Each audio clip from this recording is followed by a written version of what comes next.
Well, thank you all, and welcome to the 119th Congress. It has already gotten off to a swift start, and it has to. And I tell you what, there's a real feeling on Capitol Hill right now in the midst of the snow and all the winter drama, as well as across the country. It really does feel like a new day in America. It really does. And we're excited about it. The excitement is palpable.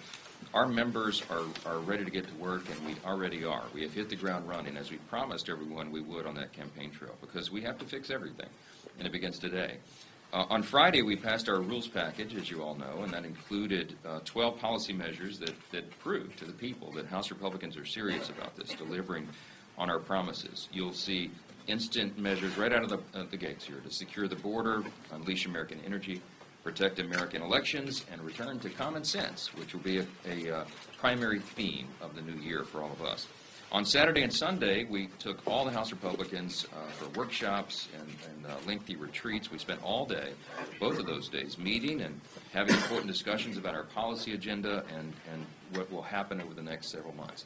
You all heard me say over the last year we were developing, using my football metaphors, we were developing a playbook. And we have very well-designed plays, and now we're working out the sequence of those plays, working with the new head coach in that metaphor, which is President Trump, and our colleagues and teammates in the Senate Republicans. And we're excited about how all of that is rolling out. We trudged through the snow yesterday to certify the election, and that went off without a hitch. 38 minutes to certify the new president. That might be a record, I'm not sure, but it went off well. And President Trump won the popular vote, and he won all 7 swing states, which we stood to applaud during that important procedure. The America First agenda will be on full display. That was the mandate we got in the election, with the President receiving 77 million popular votes, and the House Republicans receiving almost 75 million, which I think is a record.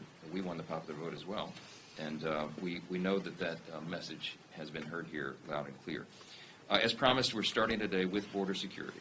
If you polled the populace and the voters, they would tell you that was the top of the list. And we have a lot to do there to fix it. It's an absolute disaster because of what has happened over the last 4 years.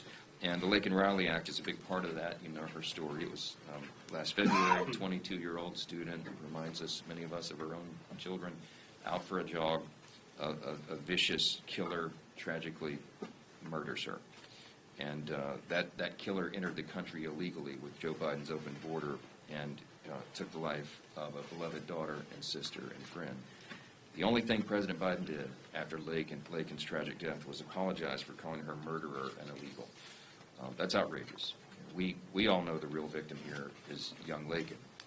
There are real consequences to policy decisions. This one was deadly.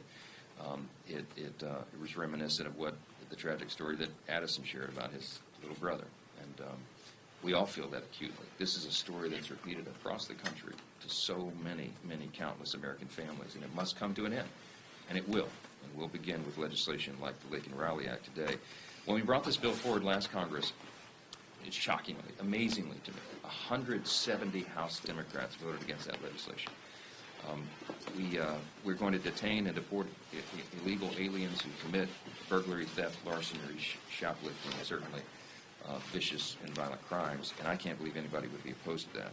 But as Democrats struggle with their identity now as a party post-election, we'll find out if they're still clinging to that open border policy and that mantra, and despite the American people roundly rejecting all that in November. We'll see. This will be a telling vote.